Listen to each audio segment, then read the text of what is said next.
Bonjour chers téléspectateurs, asseyez-vous confortablement.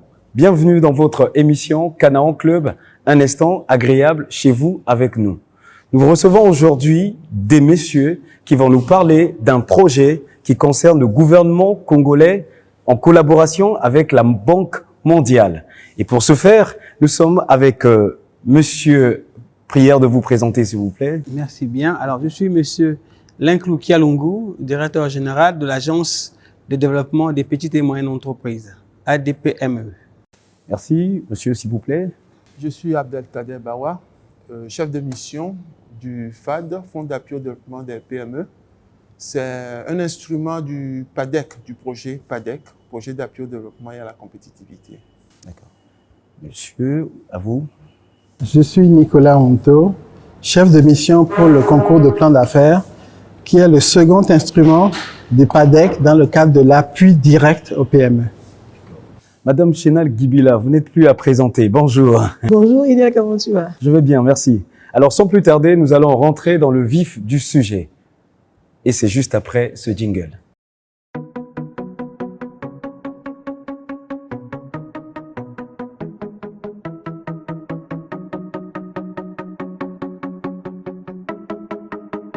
En plus, à Canaan Fashion, vous pouvez vous abonner et profiter de tous les services durant tout le mois.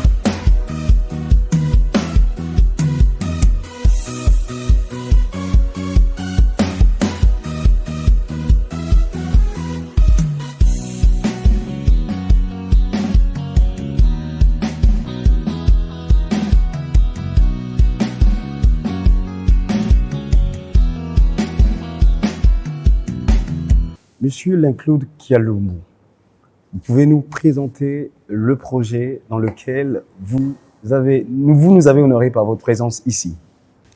Je vais commencer par vous dire merci de nous avoir invités sur votre plateau. Donc nous sommes là pour partager avec vos téléspectateurs le projet d'appui au développement des entreprises et à la compétitivité, en sigle PADEC, qui était un projet mis en œuvre par le gouvernement congolais avec l'appui de la Banque mondiale. Et ce projet, comme je viens de vous le dire, a pour mission de renforcer la compétitivité des entreprises dans sa composante 2, qui s'occupe de l'appui direct aux micro, petites et moyennes entreprises.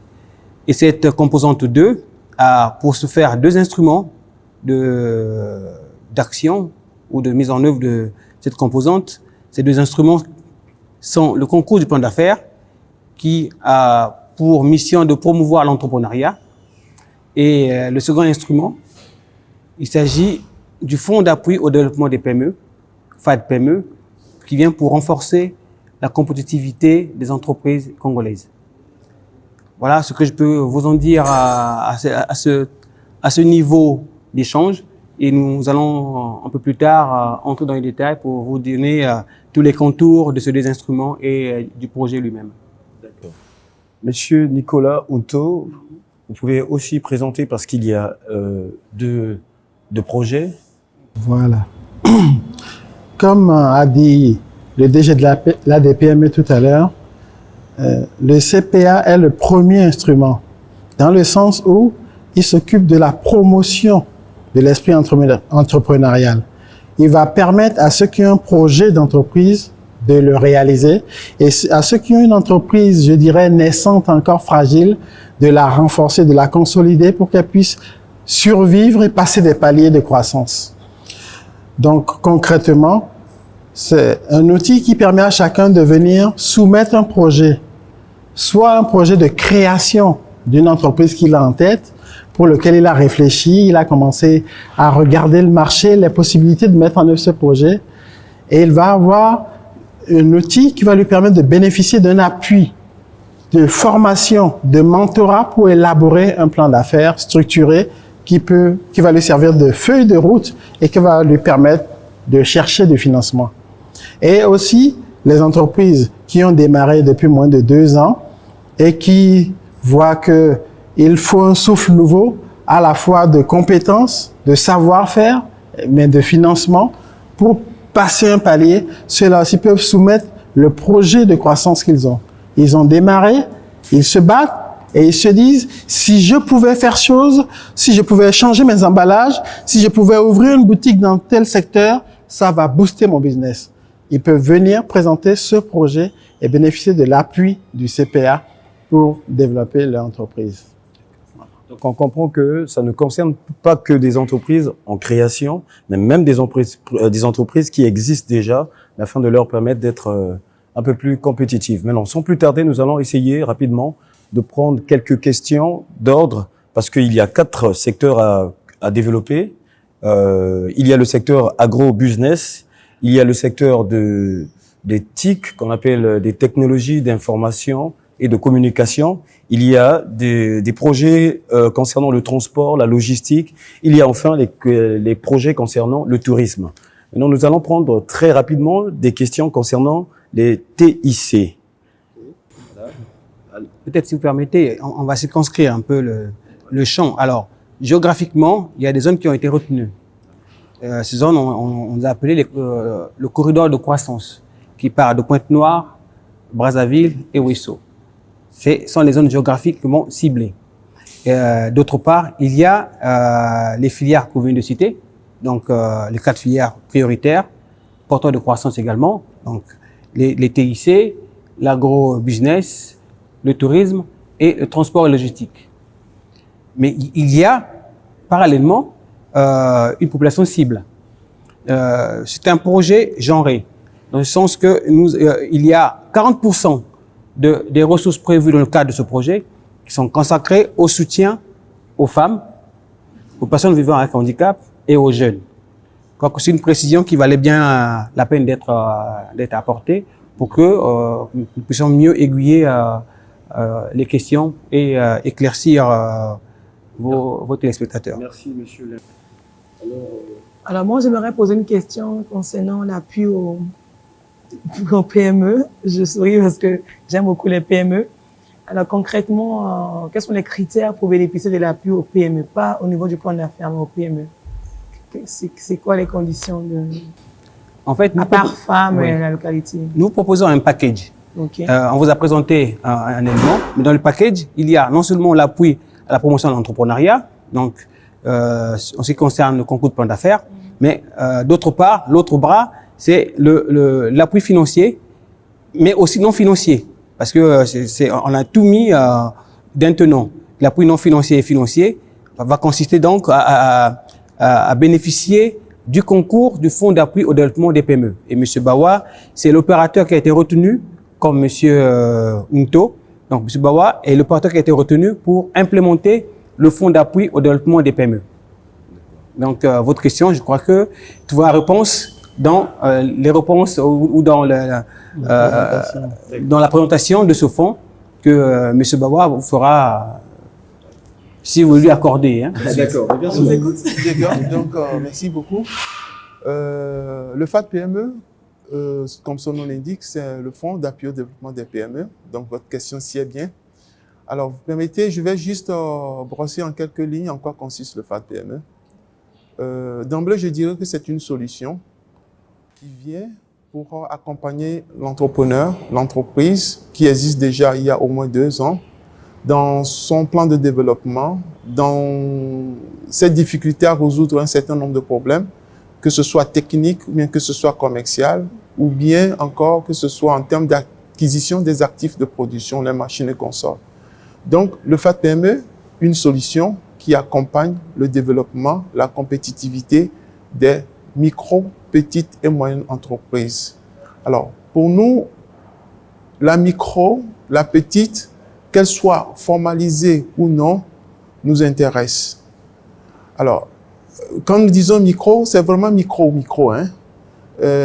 Parce que nous sommes assez conscients que nous avons quand même, en termes de tissu, n'est-ce pas, économique et industriel, nous avons quand même des entreprises de cette taille-là.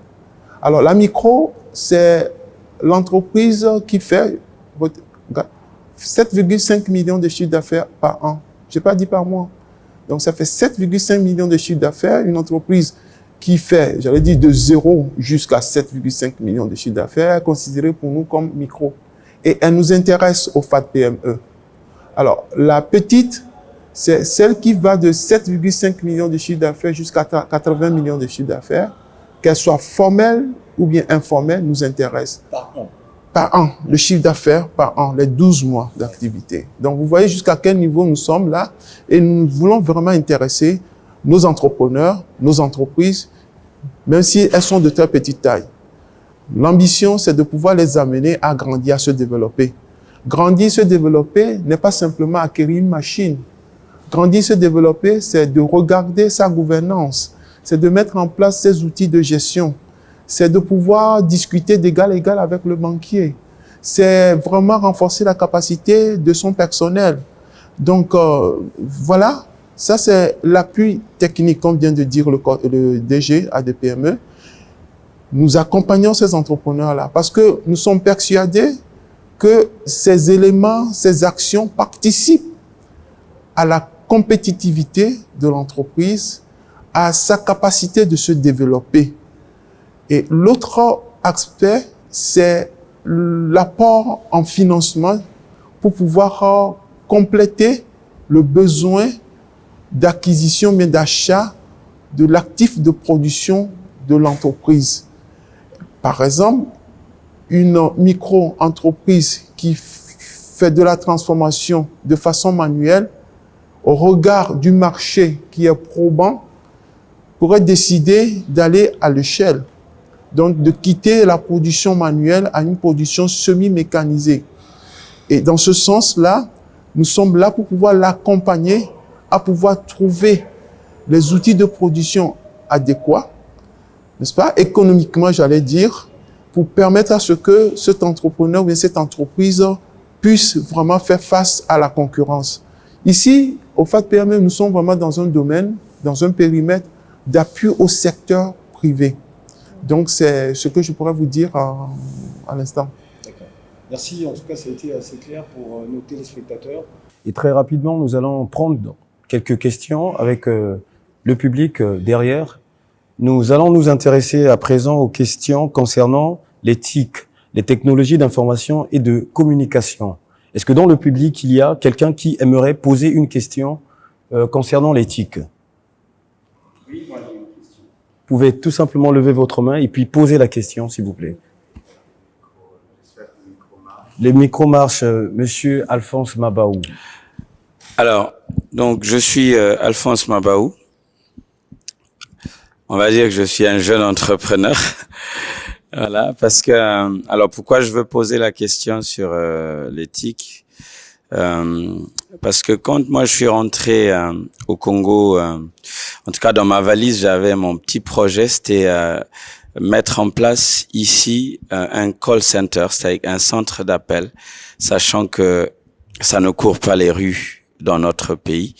Alors donc rapidement, c'est quoi un call center? C'est une plateforme qui sert d'interface entre l'entreprise et ses clients. Donc pour gérer sa relation clientèle, pour voilà, donc une entreprise peut externaliser sa gestion relation clientèle et le call center s'en occupe. Donc à l'intérieur, vous avez des téléopérateurs qui appellent les clients en lieu et place de cette entreprise. Maintenant, ma question c'est liée aux moyens techniques du call center, parce que c'est pas juste quelque chose d'assez simple.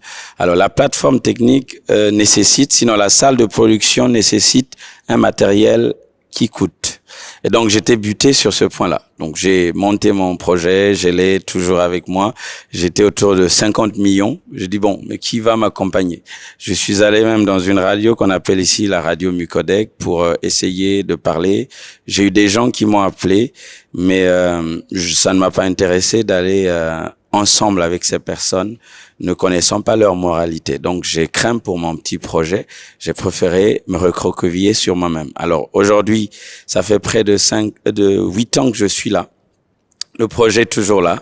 Je ne l'ai pas lancé, faute d'accompagnement. Tu vas vers les banques. Elles sont très frileuses et capricieuses. Et donc, au finish, j'ai dit, bon, j'attends le jour où j'aurai de l'argent, je me lancerai. Alors, l'occasion vous est donnée, monsieur Alphonse Mabaou. Posez votre problématique. Ma question, c'est de voir les deux. Alors, je remercie la Banque mondiale et le gouvernement congolais pour l'initiative qu'elle nous accorde, enfin pour l'opportunité pour nous de pouvoir s'investir dans ce domaine. Alors moi, ma question, c'est de savoir, comme nous avons des éminents interlocuteurs ce soir, je pense que j'ai la solution à mon problème. Donc, je souhaite savoir comment m'y prendre pour obtenir une assistance, un secours. Je pense que pour moi, j'aurai la solution et je veux savoir comment m'y prendre pour mettre en place ce projet. Alors, la question est posée en tout cas à Monsieur Unto, Monsieur Kialungu, Monsieur Bawa. Vous pouvez répondre à cette question, s'il vous plaît. D'accord. Ce problème est classique.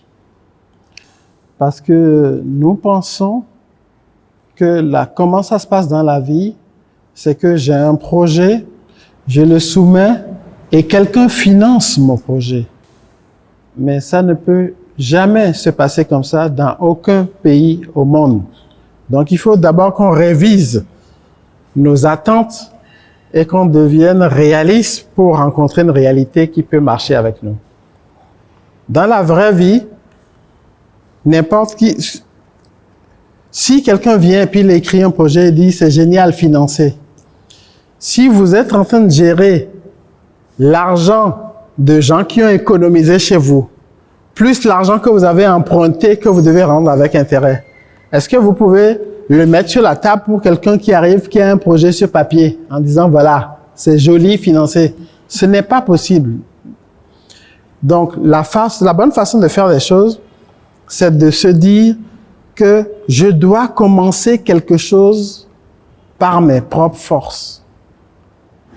Sinon, tout le monde peut se lever et dire j'ai un beau projet. On peut même en acheter et aller devant les banquiers. Donc, on doit montrer qu'on a fait quelque chose en n'ayant presque rien. On doit le montrer. Ça fait première étape. Deuxième étape, on doit montrer qu'on est tellement sérieux qu'on a réussi à convaincre son environnement. Si mon environnement ne fait pas confiance pour mettre 200 000, 500 000 ou 1 million, c'est que ceux qui me connaissent ne me prennent pas au sérieux. Donc, comment un inconnu va me prendre au sérieux? Vous comprenez?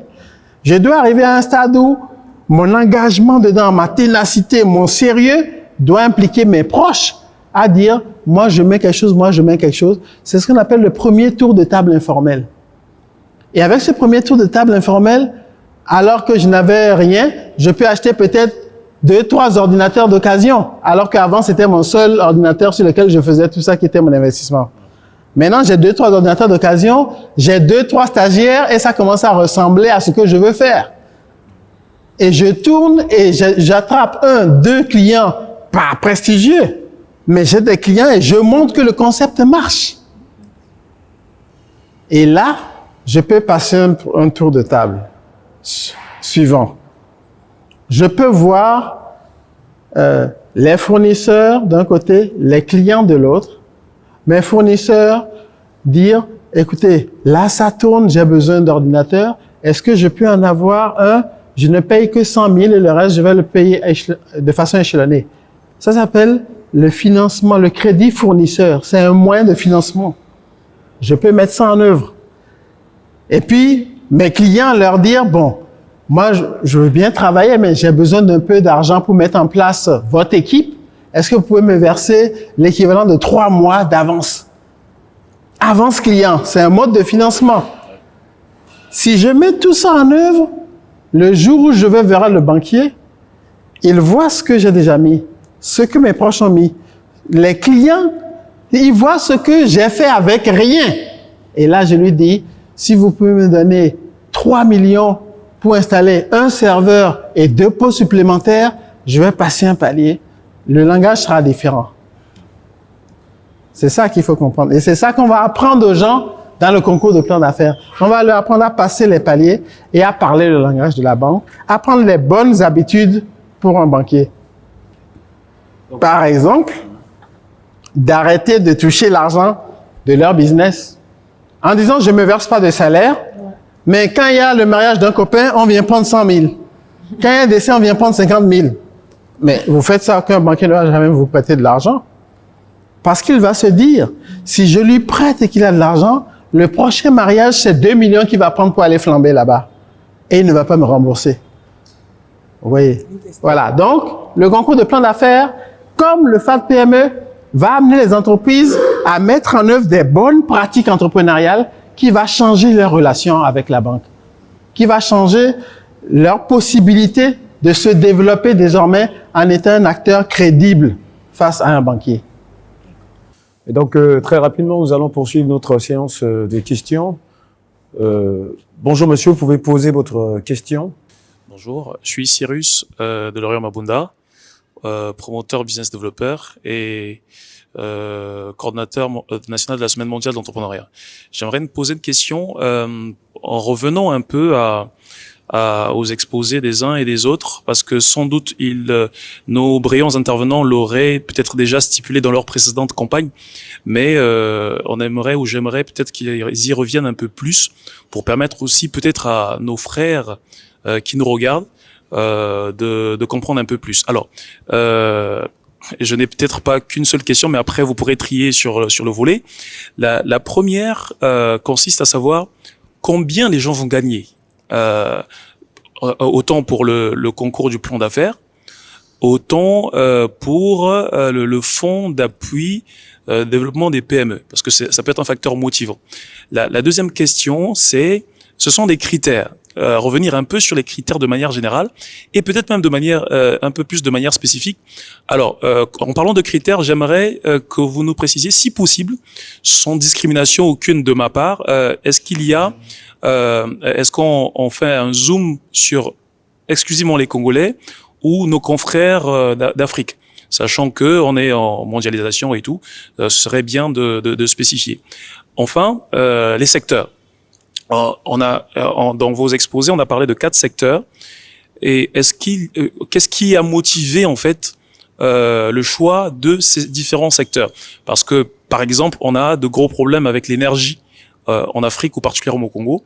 Qu'est-ce qui aurait motivé ces secteurs-là où on ne voit pas, par exemple, l'énergie plutôt que d'autres qu'on pourrait citer? Voilà, merci beaucoup. Alors, messieurs, Linclou ou encore monsieur Bawa. Oui, donc, je vais m'y mettre. Et puis, allez, je pense que je vous en prie. Alors, donc, il a employé une expression intéressante entre griffes. Combien les gens vont gagner? Combien les gens vont gagner? C'est ça. Donc, j'allais dire, on n'est pas à la loterie. Vous savez, aussi bien au CPA qu'au FAD PME, ce qu'est l'élément moteur, c'est le projet, la pertinence du projet. Et qui dit projet dans le secteur privé, dit transformation de biens et de services pour faire face, n'est-ce pas, à un besoin.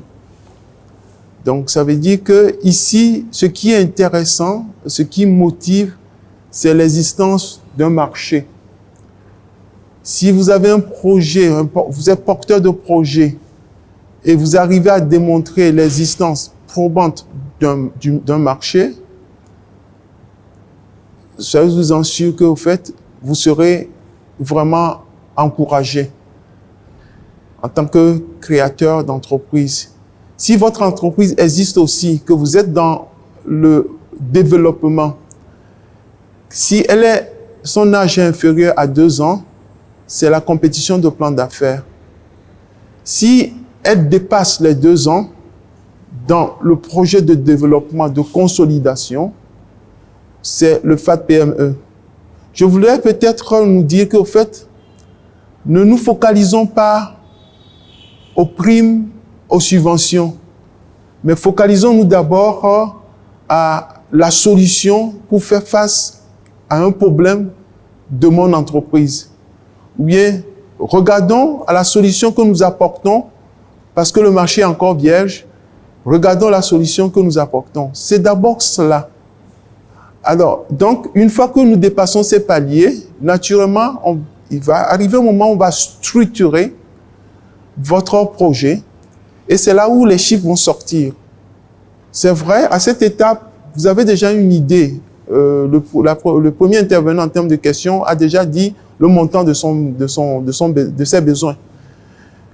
Alors, donc, c'est à ce niveau que vous aurez vraiment à asseoir votre projet en termes de chiffres, en termes de coûts. Et dans le modélage qui va s'en suivre, les choses vont bien se dégager. Alors, je vais vous donner quand même les fourchettes. Mais je voudrais vous dire que ces fourchettes ne doivent pas être l'élément motivateur. Donc, si vous êtes au CPA, concours de plan d'affaires, le concours, après vous avoir accompagné dans l'élaboration de ce que nous appelons le plan d'affaires simplifié, là, c'est vraiment le marché, comme je suis en train de dire, le marché, comment vous faites pour pouvoir satisfaire les besoins de ce marché. Avez-vous, n'est-ce pas, la carrure possible pour pouvoir le faire? Donc, c'est beaucoup ça, le porteur du projet. Le projet là, mais il y a aussi le porteur du projet. Ce sont des éléments capitaux, très, très importants. Et après, ça, c'est le plan d'affaires simplifié. Après, nous descendrons de ça au plan d'affaires détaillé. Et c'est là où le plan d'affaires, dans sa globalité, est présenté. Mais nous sommes toujours là, au CPA, pour vous accompagner dans la structuration. Les consultants seront mis à profit pour que vous puissiez, n'est-ce pas, sortir le meilleur plan d'affaires, un plan d'affaires réaliste, un plan d'affaires bancable. Et c'est en fonction de cela que le dossier va être soumis à un comité, le comité de sélection de subventions, et qui va, n'est-ce pas, au finish, décerner les prix, sortir les lauréats. Et de ces lauréats seront primés. Et les prix vont de 3 millions jusqu'à 15 millions. Alors, donc, je voulais simplement vous rassurer, vous dire, ce n'est pas parce que je vais gonfler mon plan d'affaires en termes de coûts que on va me donner le plafond de 15 millions. Détrompez-vous, ne le faites pas. Vous risquez de voir votre projet même déclassé. Alors, je reviens maintenant pour ma part en ce qui concerne le FAD-PME. Je me suis permis, n'est-ce pas, de faire une digression en allant dans le CPA. Je crois que je ne suis même plus indispensable. Parce que c'est des instruments complémentaires, n'est-ce pas? Il fait de la promotion de l'entrepreneuriat. Il essaie de soutenir les jeunes entreprises. Et moi, je les consolide parce que nous estimons qu'une entreprise qui a passé le cap de 2 ans, ça, ce sont les caps critiques d'une entreprise. 2 ans, 3 ans, une entreprise qui a passé ces différentes étapes est une entreprise, n'est-ce pas, qui mérite du respect. Donc, le FAD-PME est là pour pouvoir l'accompagner, pour pouvoir lui permettre d'être plus consolidé, plus compétitif et de lui permettre de faire face, n'est-ce pas, à ces différents marchés, à ces différents segments de marché.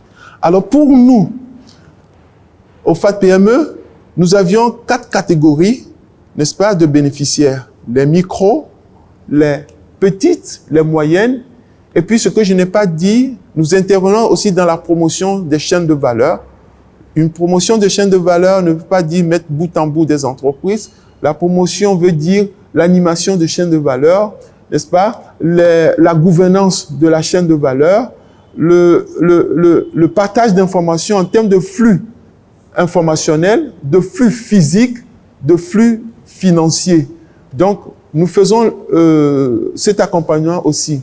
Donc, pour les micro-entreprises, nous sommes capables, dans notre combinaison d'appui technique et de cofinancement, nous sommes capables de soutenir le promoteur jusqu'à plafond de 10 millions.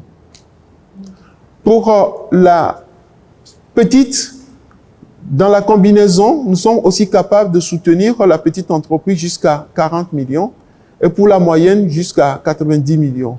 Alors, donc, pour les entreprises en structuration de chaîne de valeur, il faut une gouvernance, il faut un acteur qui porte cette chaîne de valeur. Il peut être du genre groupement d'intérêt économique, GIE. Il peut être aussi une coopérative, une association. Mais quand souvent nous parlons de coopérative, nous voyons simplement la coopérative, des coopératives de producteurs. Ce n'est pas ça. C'est une entité qui porte la chaîne et qui est, j'allais dire, le vis-à-vis au niveau du FAD PME. Donc, des projets structurants, des projets collaboratifs qui vont être portés par la chaîne de valeur. Nous, au FAD PME, nous sommes capables de soutenir ces projets jusqu'à hauteur de 125 millions. Mais je vous rappelle, nous venons en complément. Nous venons en complément. Le promoteur apporte sa part et nous venons compléter pour que le schéma de financement soit bouclé.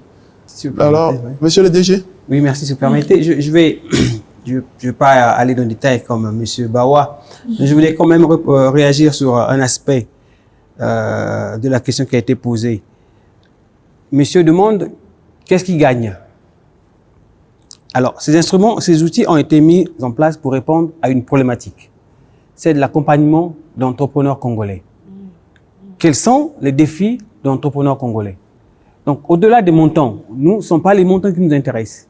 L'héritage de ces outils, ce n'est pas tant pour ce qui est du CPA, du concours de plan d'affaires, ce n'est pas le montant que l'on gagne. Mais c'est entrer dans ce moule pour en sortir homme aguerri, entrepreneur aguerri. Parce que il est dit qu'au Congo, on a la culture d'entreprendre est déficiente. On dit qu'au Congo, les entreprises ont du mal à accéder aux services financiers parce qu'ils ne présentent pas de bons dossiers. Au Congo, les entreprises ont du mal à accéder aux services non financiers parce qu'ils n'ont pas la capacité de payer ces services. Là, on vous met dans un moule pour vous familiariser avec cet environnement. On vous met dans ce moule pour vous sortir de l'isolement. Et là, je vais reprendre aussi la première question, parce que l'entrepreneur qui a un projet depuis 8 ans, un projet qui vaut 50 millions, qui a été approché par des partenaires à qui il a dit « Non, j'ai peur, mais tant que vous resterez seul, tant que vous aurez peur, mais vous aurez du mal à implémenter votre projet. » Donc, on a construit un package, j'avais dit tantôt, pour répondre à ces 3 problématiques. En entrant au FAD PME ou au CPA, on entre peut-être comme un homme ordinaire, on en sort toujours avec un bénéfice, quels que soient les stades de l'évolution. On sort avec de la formation que personne ne pourra vous retirer, on en sort entrepreneur accompli. On en sort toujours avec quelque chose, tant sur le plan financier que sur le plan de l'expérience, du savoir-faire, des acquis, des valeurs. Et donc, nous allons marquer une pause, nous allons revenir puisque cette émission est une émission spéciale. Et donc, nous vous donnons rendez-vous juste après puisqu'il y a une suite. À très bientôt.